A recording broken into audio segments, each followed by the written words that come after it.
Call it the Augusta National of Motorsports. And the 2.3 miles of asphalt features incredible elevation changes and confidence testing high commitment corners. The 17-turn track is extremely technical, with a limited number of overtaking areas, so drivers must be very precise in every corner. The Turn 1-2 complex is daunting, as it features a downhill braking zone leading into a tough uphill climb into a right-hander that keeps drivers on their toes. The plunge down out of Turn 3 through the Alabama roller coaster and back up through Turn 4 leads down to one of the best passing zones on the racetrack, the Turn 5 hairpin, Charlotte's Web. It's this backstretch that can often separate the field, as drivers must fully commit to their lines and entry speed through a pair of quick left-right chicanes. Drivers who have gotten a feel for this track early in the weekend could challenge for wins, and those still searching for the sweet spot could be in for a long race. And with that said, it's time to get this weekend underway and see who rises to the occasion. Noah Ping, Jake Bonilla starting from 8th, Ethan Ho in the number 71. P6, Jeremy Fairburn, he had a really good battle yesterday there, trying to make his way into the podium. Just lost it there with a few laps to go, battling hard with Nikita Johnson. Starting from P5, number 20, Alessandro De Tullio, young and uppercoming here. This young driver is going to turn heads pretty soon. I'd like to see him make his way into the podium here, at least fight for it. He's going to be very quick. P4, Sam Corey, he's been incredibly consistent all season. I believe he's now has 3 podiums, 3 races. In all 3 races, and he did something yesterday that no one had done this year. He went faster in a session in the race. He had the fastest race lap ahead of pole sitter Matt Clark, who we'll talk about in a minute. Beside Corey is his Velocity Racing Development teammate Nikita Johnson. Sam and Nikita are 14 and 13 years old, so if you're out there and looking to race, you can definitely do that. Then starting on the front row in the number 23 is Andre Castro, and beside him will be the pole sitter Matt Clark. Mac has won all 3 races in the USF Juniors presented by Cooper Tires so far this year. As the field gets to Charlotte's Web, and we'll start to pair up for a start on the front straight here. They're in turn 6 right now. Mac's looking to go 4 for 4 to start the season, but there's a bunch of drivers right behind him just itching for a win, and they're getting a little bit closer. Mac dominated at the first event of the season at Ozarks International Raceway, but he definitely was comfortable in the lead yesterday, but he definitely had some people a little closer than he's used to. Gabby, what is the part of this track that the fans around here should watch for either some action or some passing? Oh, turn 5. This is my personal favorite. You're going downhill, hard brake zone, big overtaking opportunity, and we saw a lot of moves happen there yesterday in race 1 of this weekend, and I'm sure we're going to see them again here today. And we're getting the field of 18 cars doubled up on the back straight for a start here. Pace car should be coming in, and we should be getting the green flag here. Thanks, everybody, for coming, and this is actually the first race the fans will be able to see this weekend, so we expect a good one. We've got 18 young drivers here. Youngest is 13, oldest is 23, so it's a good mix of people, and this is the lowest level of what we call the road to Indy. We're getting ready here as they come on the front straight, watching the starter for the green flag. Nice and slow and all together. Green flag. Looks like they're waving off the start this time. Yeah, they did wave off the start. Looks like, I don't know if they were too slow, but Jeremy Fairburn did get a bit of a jump there, so they might have not liked what they saw. Aaron Likens on the flag stand will wave that to a yellow, and we'll go back around and try it again. Gabby, what's that like when you're coming down to a start? Is it because you guys as the race cars the goal is to go as fast as you can, but that's not what you do for the start, do you?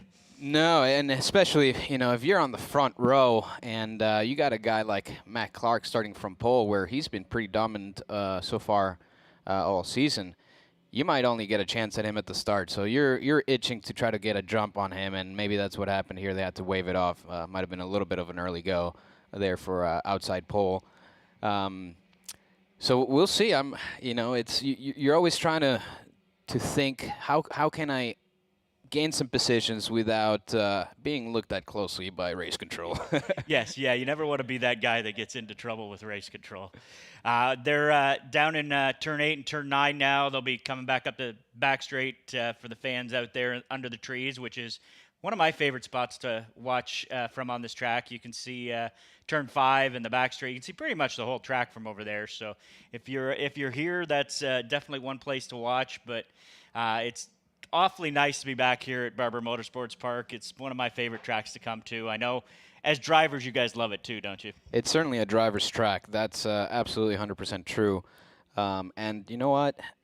I miss driving this track in the junior series. Yeah. I've driven it a few times in IndyCar, but in one of these cars, you are wide open throttle for a good part of the lap, and it takes a lot of courage to put down a big lap time here. Are you saying you guys like to go fast? Oh, I certainly do. Good. All right, they are lining up in the final couple corners here, so we're going to have a go at the start here again. Aaron Likens has got the flags ready to go. They are on the front straight. A little bit more pace this time as they come down. No, looks like we waved off again. I wonder if they're going to try to maybe go single file now here. That's been waved off twice. Yeah, that's been waved off twice. I wonder if there might be something needed on the track. And also joining us here, we've got Dylan Christie, who's a USF 2000 driver, and probably out of the three of us here, it's probably the best play-by-play amongst us. He does some iRacing play-by-play, and why don't you introduce yourself to everybody around the track, Dylan? Yes, hi, this is Dylan Christie here, and we are here at Barber Motorsports Park, and this is definitely one of my favorite circuits, just because of the sheer speed of this track and all the speed you have to roll to really put in good times around here. I know that getting a good qualifying is definitely the way to go here, but I think that there will be some good passing opportunities. I think that going into Turn 5 will be the main place to see good passes, and I think that there will be a lot of exciting moves here, especially around the outside of Turn 5. I think that'll definitely be the place to see good passes here.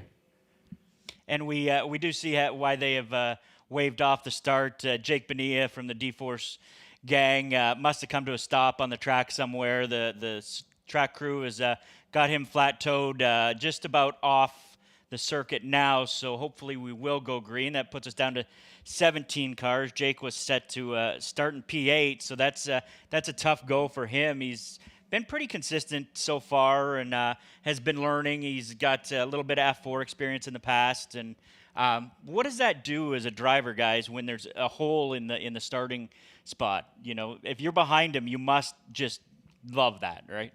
Yeah, definitely. If you're the car behind a car that is failing to start, you then moving up 2 spots, so that's definitely a help. Anything on the start to help you is going to be really beneficial, because it's so hard to pass here once things get settled out and in single file. So that's why I think that you see drivers trying to get a jump on the start, is that's really the main place you're going to make moves here. Since this track is so fast, there is a bit of aero wash, and that spreads things out. So if you want to make a move in this race and move forward, it really has to be on the start. So I think we will see a really exciting start here as we go to get lined up and here we go. They're getting close to the flagger stand, and the green flag is out, and we're racing. Matt Clark gets a pretty good jump ahead of Castro going into Turn 1. Let's see if everybody can get through there cleanly. It looks good so far. Nope, we've got, Sam Corey, who was the fastest driver in yesterday's race, went off to the inside there and lost some spots. We'll check that out when he comes back around to see where he filed in. But Clark has a bit of a lead here as they come down into the braking zone into Turn 4. Corey's on the outside, looking to gain some of those spots back.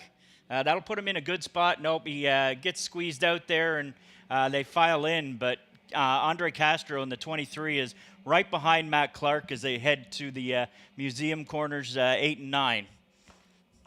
Yeah, I was seeing going into Turn 5 as a Cape car, it looked like D'Orlando was really late on the brakes going in there, and I thought maybe there'd be some contact, but he seemed to have actually made up a few spots there. So really good braking, you can see these drivers going into turn 5, and that's a place where you really have to just be aggressive and hammer late on the brakes. As you can already see, they're starting to get single file through here.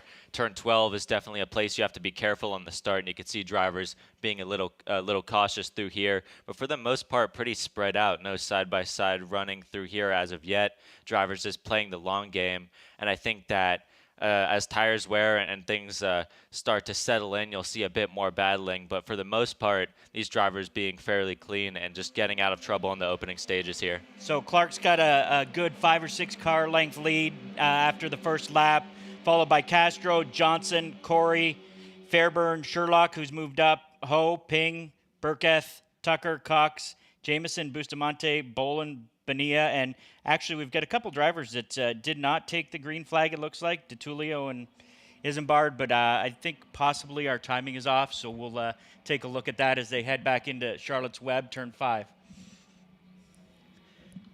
And of interesting note, a bit similar to yesterday's start, where Castro seemed to keep Matt Clark honest here for the first few laps. Certainly looks that way right now.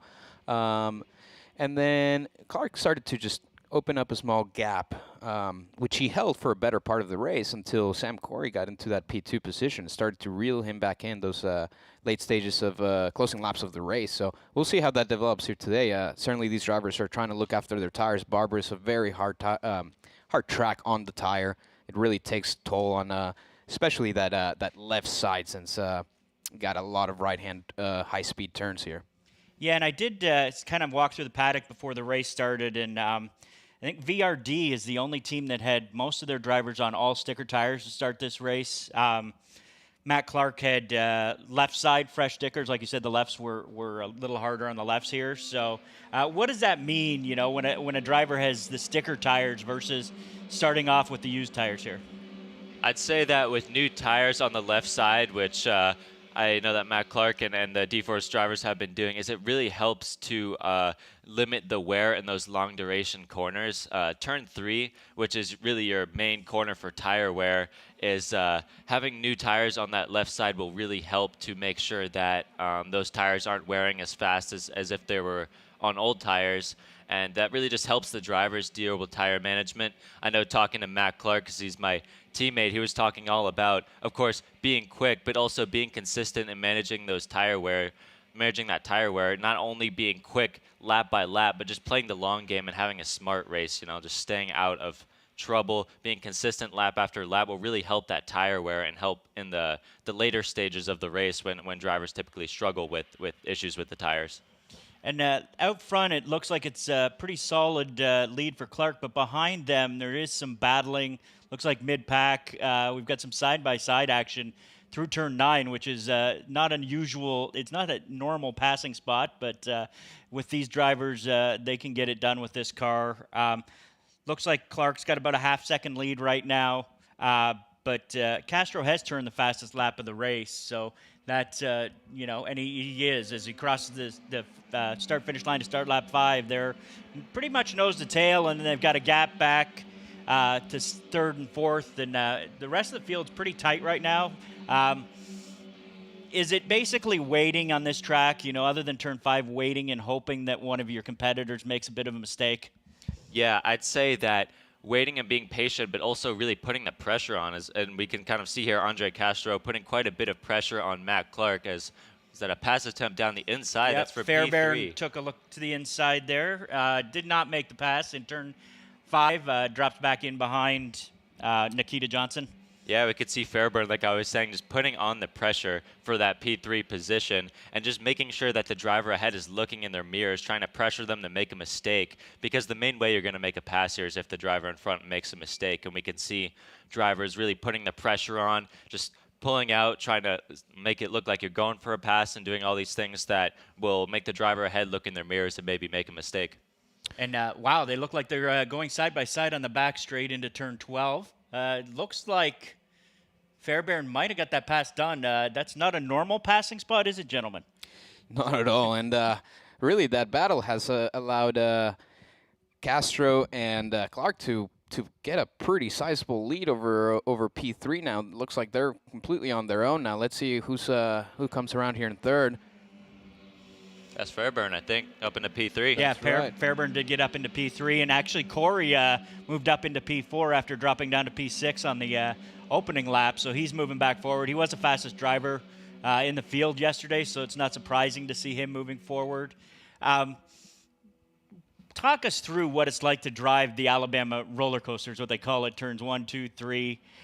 You're down, you're up, you're turning. It's multiple apexes. Is there different ways that you can take that race that corner? Yeah, there are many different ways that you can take really each corner around here, but I'd say corner by corner pretty consistently with each corner around the circuit is really just rolling and floating speed. You don't want to be too aggressive on the pedals here, especially in high-speed corners like turn 1 and then 12 and 13. You really just want to make sure you're carrying momentum, almost like an oval course that you would see. You really just have to make sure that you're floating and carrying speed, building momentum, and it might take, if you make a mistake and lose some momentum, it may take a full lap to get that momentum back, and rhythm is a big thing, is a really big deal here, so making sure that you're getting into a rhythm, carrying floating speed, not being too aggressive or sharp with the wheel or pedals will really make a difference in the long run here. Good. We're getting close to completing lap 6 here. I'll go through the running order as they cross the line. Clark's still got about a 4-car length lead over Castro. Fairburn's now up into 3rd. He's pulled a little bit of a gap over Johnson. Sam Corey's moved up into 5th past Ethan Ho. Titus Sherlock is in 7th in the number 31. Noah Ping in 8th in the 55. Nicholas D'Orlando, David Burketh, Earl Tucker, L.A. Cox, Maxwell Jameson, Bianca Bustamante, and Jacob Bolin, who looks like he's, just crossing the line now. So we're headed back into Charlotte's Web. Leaders again, about 4 car lengths. It does look like Fairburn's starting to maybe eat into that a little bit, but he's definitely got a little bit of space now over Johnson. Rest of the guys are just kind of filing in now. Is this in the middle part of the race? Do you guys just try and get into a spot, like you said, into a rhythm and wait and see what you can do to hold on to your tires and wait till the end of the race to make a move? Is that kind of the goal? Well, yes, unless there's an opportunity. You never try to give up any opportunities. Right. One thing I'd like to see, in particular Andre Castro do here, is we saw him fade in yesterday's race about halfway through the race. Started really struggling with his tire wear. He's putting on a lot of pressure here on Matt Clark, keeping him honest. But I can only wonder if he might be hurting his tire or if he's just genuinely just buying his time right now. Right. And as you go around this track with these cars, there's a little bit of an aero wash, and the closer you get to somebody, the harder it is on your tires. And it's pretty much your front tires that wears away, isn't it, guys, where you just start to get a little bit, oversteer at corner entry when the tires start to wear. And once they start to wear, it's harder to keep them. You start to wear them more, right? Like sliding them around. Once they go a little bit, it's hard to get them back, so you have to keep them under you the entire time. Yes, you definitely do. I'd say that being consistent is definitely going to play a major part in tire wear. So we see a pass further back there on a D-Force car. I think that was Elliot, or is that Bianca Bustamante on Maxwell Jameson there? Yeah. That's a pass up for P13.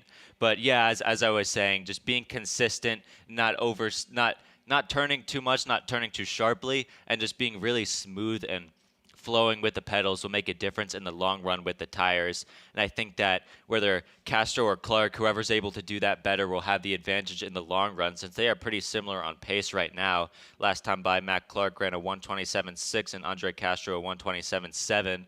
Both of those two pretty similar on pace. Of course, Matt Clark with the position advantage right now, but I think Castro's best chance of making a good race happen is to save tires and be there at the end. And as you see, as we cross the line there, Castro's a little bit farther back, maybe 6-7 car lengths this time.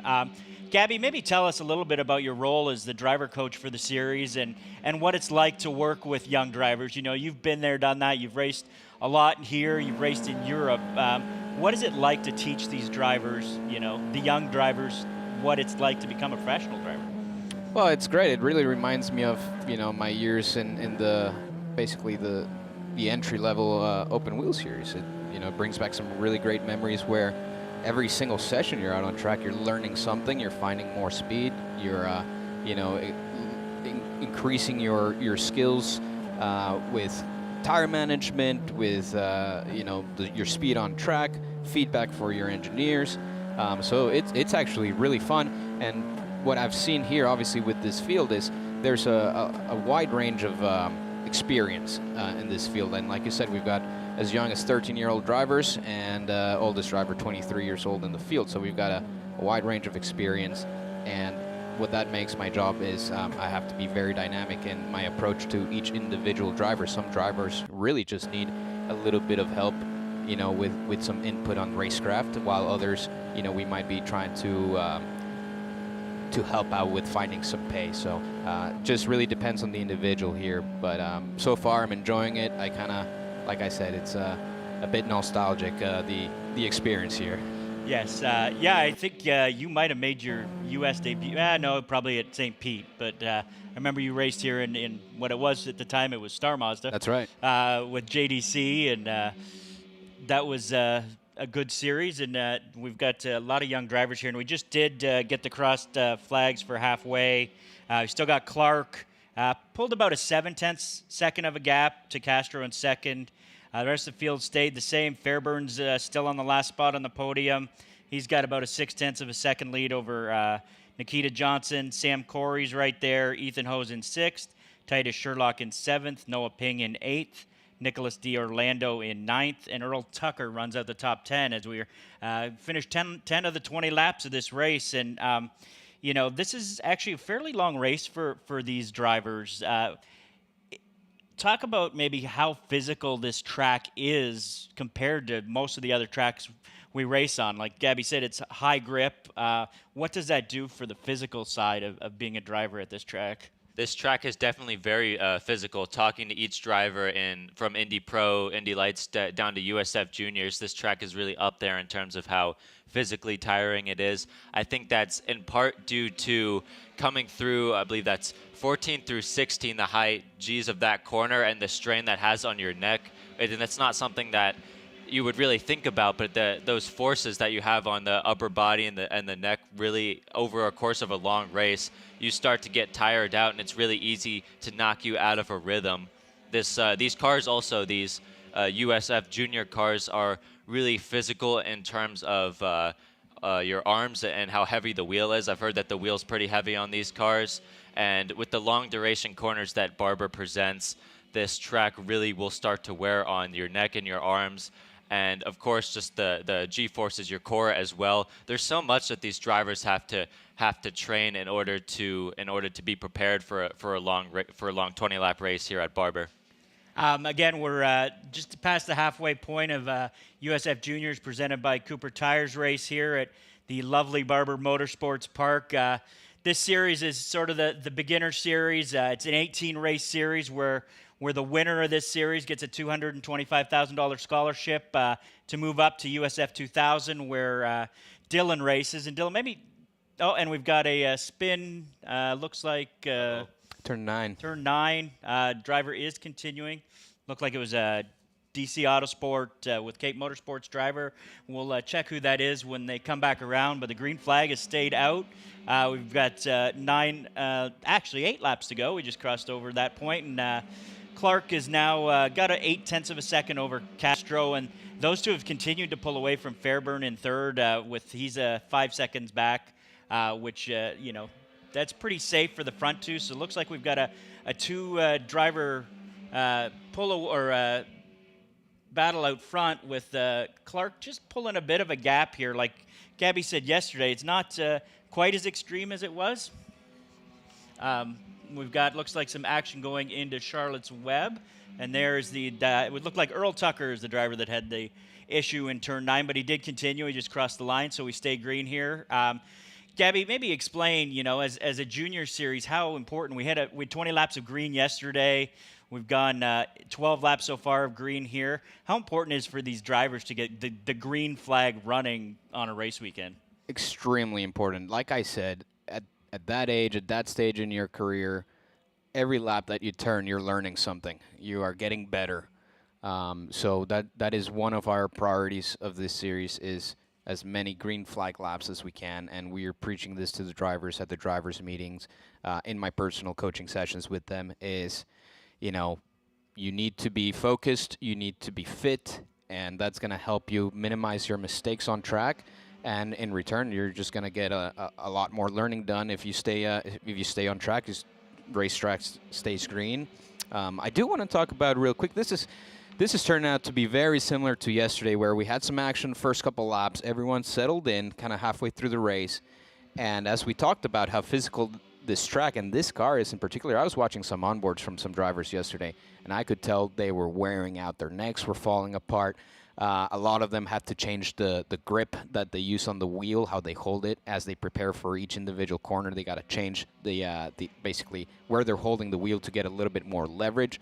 And I'm beginning to feel we might be getting into that kind of stage of the race where some of the drivers might be starting to get fatigued, and we're going to see some on-track battles start to develop because of that. Some drivers losing pace, other drivers perhaps managing their tire wear a little bit better. And hopefully we get to see an exciting finish to the race here. And it's not just physical, is it, guys? It's mental, too, isn't it? When a track takes this much out of you physically, it impacts the mental side of things, too. Is it a concentration that it affects, or is it your decision-making, or all of the above? Yeah, I'd certainly say that concentration, decision-making, and the fact that your tires and the track are constantly changing here and there a little bit as the session goes, you really can't just do the same thing over and over. You really have to adapt to how the track's going, and that's a really big part of consistency here. I'm just watching Matt Clark and seeing that, you know, he has good pace, but more so lap after lap, he's adapting to the track, being consistent. This is the same thing he did in race 1, and it's really been beneficial to him. And we've seen these drivers, all these drivers out here have talent and have put down good individual laps. But I think what really makes drivers stand apart in a series like USF Juniors is being able to be consistent lap after lap and deal with whatever cards that the track and tires deal for you. As we see a pass down there. Sam Corey on the inside of Nikita Johnson. Over his teammate Johnson, who those two traded the second place back and forth They about 3 times yesterday. And two youngest drivers in the series. Gabby, does that make a challenge for you when the drivers are younger like that? They're 13 and 14. I think they're both 8th graders. Well, these two in particular, they've been battling every single race. You know, both races at the OSRX, they went back and forth. I believe Nikita Johnson edging out Sam Corey in the first one, and then opposite on race 2. Same thing yesterday. They were going back and forth, and now we see them here again. To answer your question, yes and no. It makes it difficult because I'm not 13 anymore, Right. but I once was, and I came out of, you know, karting around that age into my open wheel, you know, kind of starting year, and you know, I have a feeling I know how these drivers think, and I have a good understanding of what mistakes I made. And I see a lot of the same mistakes, you know, that these drivers are making. So I feel I can provide some very valuable feedback to them, and hopefully try to avoid some of the, you know, some of the errors that I made when I was that age. And we just got 5 laps to go, just crossed the line. Clark has increased his gap to 2 seconds now, as you said, right? It's just he's that consistency that Mac has to just keep putting in those really consistent lap times. You know, he was that last lap with, you know, 15 laps into the race, he was 2/10 off his quickest lap of the race, and right now he is the quickest, does have the quickest lap of the race, which would be Mac's points for who is now the points leader. He scored 98 of 99 possible points. That's pretty impressive heading into this second event of the 4th race of the year, second event of the year. Gabby, maybe explain, you know, as you move up the road to Indy and the junior series underneath IndyCar, what these scholarships actually mean. You know, it's very unique in the world of racing that a series sort of provides the stepping stone and the financial support to move up to the next series. Well, for these drivers, it means everything. You know, it means getting to race next year or not getting to race for some of them. You know, and I can really relate to that. It was, you know, the only reason I was able to race IndyCar for 4 years is because I won the Indy Lights Championship, which gave me a scholarship to, you know, to do IndyCar. So it's absolutely everything. These guys are putting all on the line to try and go racing. And and if they earn it and they win and they go out, they get the reward to to get a full funded ride for the following step of the ladder. And as you said, it's sort of tightening up behind the two leaders. Third through eighth is covered by only 0.3 of a second, and looks like Ethan Ho in the 71 is putting some pressure on Nikita Johnson. He's going to give it a try into turn 8, which again, guys, not your usual passing spot, but something in these junior level cars that you can make work a little bit better than you can in an Indy car.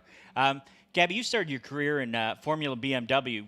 Pretty similar car to this one, or pretty similar idea to this one? Extremely similar. I've driven this car as well, and recently too, and it is absolutely very, very similar. The only difference really might be the way the engine makes power. This engine here that this car uses is has a very nice torque curve, very consistent across the board. The old BMW engine was a motorcycle engine, right, which revved out to like 10,000 RPM, made peak horsepower right at very late in the RPM range. So it was a bit of a different driving style. But as far as the handling, the aero, the tire it uses, extremely similar. So when I drove this car, it kind of brought a smile to my face of how that felt. Excellent. We've got 3 laps to go here, getting down to the end of this 20-lap feature, and Matt Clark's now got a 2.2 second lead. Then he's got almost 5 seconds back to Jeremy Fairburn, who this would be his first podium. So that it's very important. He had a fast car yesterday. Him and Johnson kind of had a bit of a tussle, and Fairburn fell back down the order. What's it like to get your first podium in a car? Yeah, I'd say that it's so nice getting a podium in races like these. Once you start to do well, it's just so satisfying, because these drivers have been doing this since their time in go-karts. So they feel like they probably spent all their time in go-karts and moving up through the ladder, just preparing to do well in a series like this.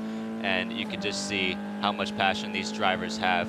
I'm watching, I think that's Ethan Ho just putting tons of pressure on Nikita Johnson there, and it's starting to create a bit of a pack, I think, behind them, like a good 3 to 4 car pack behind, I think that's Nikita Johnson and Ethan Ho for that P5 spot. You can see even in that further back towards the mid-pack, these drivers doing everything they can for any position to move them into the top 5. You can see Ho's that's looking Nikita to the Johnson outside of turn there. 1, but turns back or comes back inside him. Looks like they're going to make it through the Alabama roller coaster. Looks like 4 cars are nose to tail, which we'll watch them come into the braking zone in turn 5 here, as they're nose to tail. We'll see if anyone jumps to the inside. Driver looking to the outside, but that's not going to work in that turn unless you get does that allow you a little bit better exit off that corner as you to allow you to get closer? Yeah, and as he is. Yeah, it's tough. I mean, looks like they're trying to go too wide into 8 and 9. That's a little sketchy there, but I think they all go back to single file. Of course, turns 8 and 9, a really tough place to pass. You really can't fit 2 cars through there. And going back to turn 5, it's a really tough place to pass because you need a really, really good run out of turn 3. And if you know the driver's going to the inside, then you're really just going to have to make it work around the outside.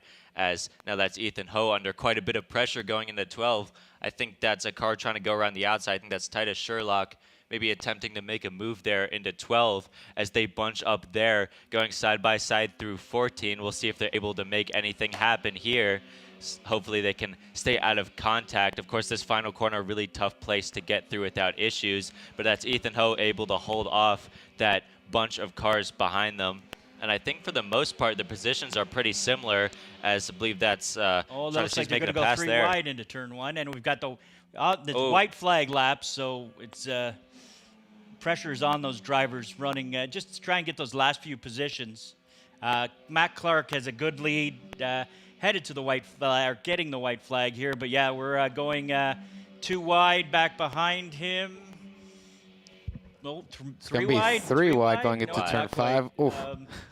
Wow, we've got some good battling back there. It's a lot of credit to these drivers for being able to race as hard as they are and staying out of contact and issues. As Just as I say that, they may be running side by side into 8 and a 9 in Oh, we there. gotta- Hopefully, we have a car off. Trying to see Off who that into is. the, yep, it comes back on. We could get a number for that.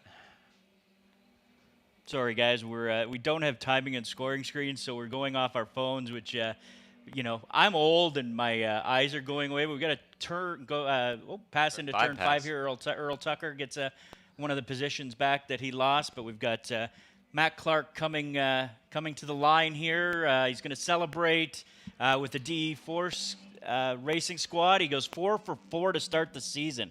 Once again, scores max points. That's awfully impressive, isn't it, guys, to see a driver start a season 4 for 4. Is that demoralizing for the other drivers? Such a dominant weekend for Matt Clark and that D-Force Racing crew.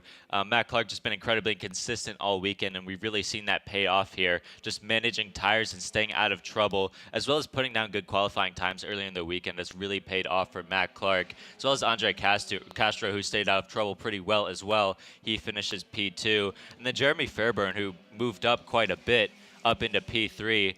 And all these drivers really putting on a good, clean race. Of course, there was a little contact in 8 and 9, but even that driver was able to get back out on track, I believe, and only lose a spot or two. So it's good to see these drivers, even in the lowest level of the Road to Indy Series, putting on good, hard, and as well as smart racing and just staying out of trouble over the course of this race. And, yeah, that was Titus Sherlock, who went off down in turn 8 and turn 9.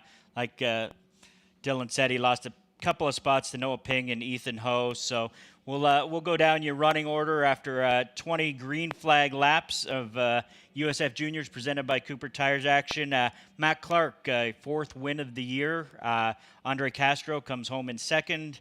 Jeremy Fairburn is 3rd. Sam Corey is 4th. Actually, his first time not on the podium, but still a really good points weekend and points race. Nikita Johnson, his Velocity Racing Development teammate in 5th. Nicholas D'Orlando moved up into 6th. Noah Ping 7th. Ethan Ho 8th. And then 9th is Titus Sherlock. 10th is David Burketh. 11th is Elliot Cox. 12th is Bia Bustamante. 13th is Maxwell Jameson. Earl Tucker did get around Jacob Boland there on the last lap to move up to 14th. Jacob Boland was 15th. Jake Bonilla, Alessandro DiTullio, and Alan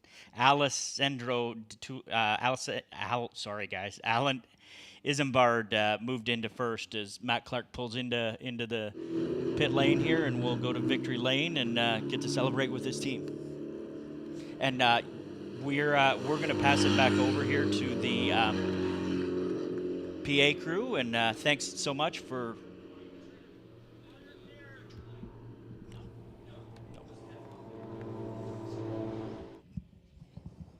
So we're going to pass it over to the PA group here. I don't think we have the ability right now to do the victory lane celebrations for you guys to hear them. I think you might see them on the screens, but the audio it will not be happening right now. But definitely stay tuned here. We've got lots of track activity all day. IndyCar will be back on here soon. And thanks so much for tuning in, and we'll see you guys down the road.